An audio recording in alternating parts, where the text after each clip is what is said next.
हमारे साथ मौजूद हैं समाजवादी पार्टी के वरिष्ठ नेता नदीम अख्तर जी। तो आइए जानते हैं निकाय चुनाव की उन्होंने क्या कुछ तैयारियां की है। सर बहुत बहुत स्वागत है आपका हमारे चैनल में। सर मैं आपसे जानना चाहूंगी, निकाय चुनाव जो है जल्दी होने वाले हैं, सर आपकी क्या तैयारी है?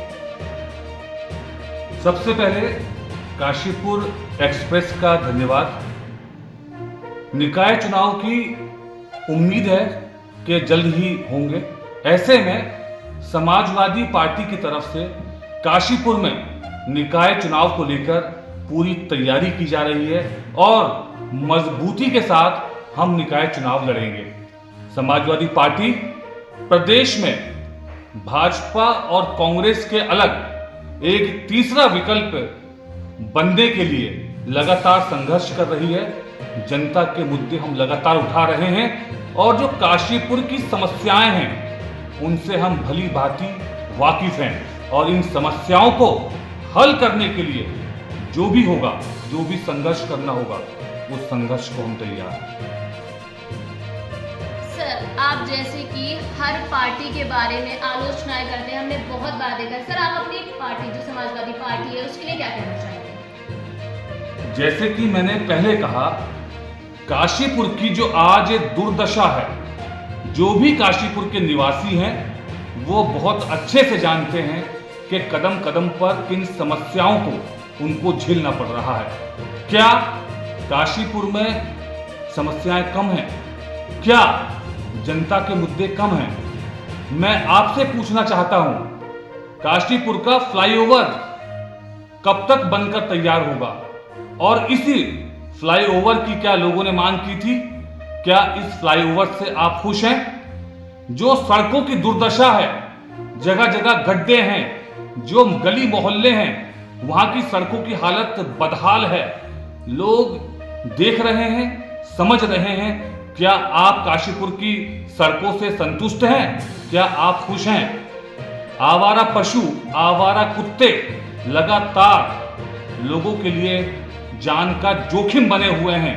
क्या आप आवारा पशुओं और आवारा कुत्तों के लगातार लोगों की जान को जोखिम में डालने से खुश हैं? क्या आप काशीपुर में शिक्षा व्यवस्था से खुश हैं? क्या आप नगर निगम में किसी भी दाखिल खारिज के जो 2% पैसे लिए जाते हैं, क्या आप उससे खुश हैं? क्या आप काशीपुर में कूड़े से खुश हैं, साफ सफाई से खुश हैं, रोजगार से खुश हैं, शिक्षा व्यवस्था से खुश हैं? अगर आप इन सब चीजों से खुश हैं तो काशीपुर हमारा किसी स्वर्ग से कम नहीं है। लेकिन जो लोग खुश नहीं हैं, जो चाहते हैं काशीपुर का सही मायनों में विकास हो, जो बदलाव चाहते हैं, वो सब हमारे साथ हैं। और हम ये विश्वास दिलाना चाहते हैं कि अगर एक बार हमें मौका मिलेगा तो काशीपुर की तस्वीर और तकदीर हम बदल के दिखाएंगे। सर अमित शाह जी ने संसद में जो बयान दिया था, आपने उस पर फेसबुक पे एक पोस्ट जारी किया था जिसमें आपने बीजेपी को दलित विरोधी बताया था। सर कैसे है, जनता जानना चाहती है। सबसे पहली बात तो यह है कि इस देश में बाबा साहेब अंबेडकर को जो मान्यता है, जो उनको चाहने वाले हैं, वो करोड़ों की संख्या में मौजूद हैं।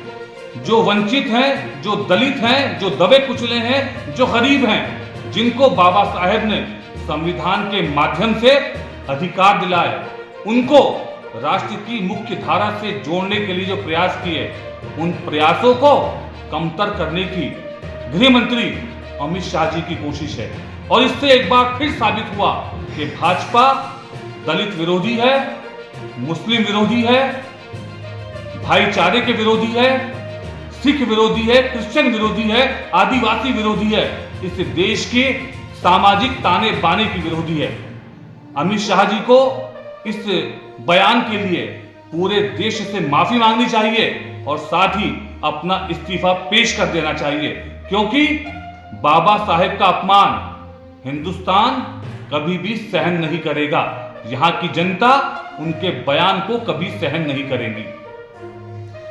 सर धर्म की राजनीति जो कि हर पार्टी हर कोई बोल रहा है कि ये पार्टी धर्म की राजनीति खेल रही है। सर, आपकी इस पर क्या राय है? धर्म की राजनीति करने वाले कौन लोग हैं?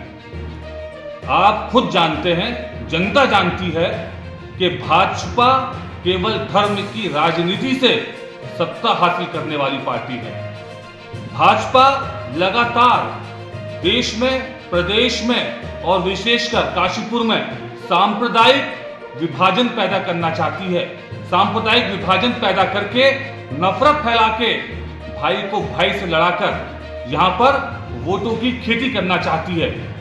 हम कभी भी सांप्रदायिक शक्तियों के आगे नहीं झुकेंगे। इस देश में सामाजिक सौहार्द, सांप्रदायिक सौहार्द, भाईचारा कायम रहे, ये हमारी कोशिश है। और मैं आपको कहना चाहता हूं कि जनता बहुत समझदार है और जनता जानती है कि केवल धार्मिक मुद्दों के आधार पर, केवल सांप्रदायिक विभाजन के आधार पर इस देश का विकास नहीं हो सकता, इस काशीपुर का विकास नहीं हो सकता। आज अगर मेयर का चुनाव सामने है तो हमें जो स्थानीय मुद्दे हैं, जो नाली का मुद्दा है, जो साफ सफाई का मुद्दा है, जो सड़क का मुद्दा है, जो शिक्षा का मुद्दा है, इन मुद्दों पर हमें लोगों से सवाल करना चाहिए। 15-15, 20-20, 25-25 साल से सत्ता में रहने के बावजूद आखिर काशीपुर का विकास क्यों नहीं हुआ?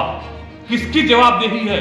और फिर अगर वो वोट मांगने आते हैं तो जनता का ये कर्तव्य है कि वो ऐसे नेताओं से सवाल करे कि आखिर इतने सालों के बाद भी काशीपुर क्यों पिछड़ा हुआ है।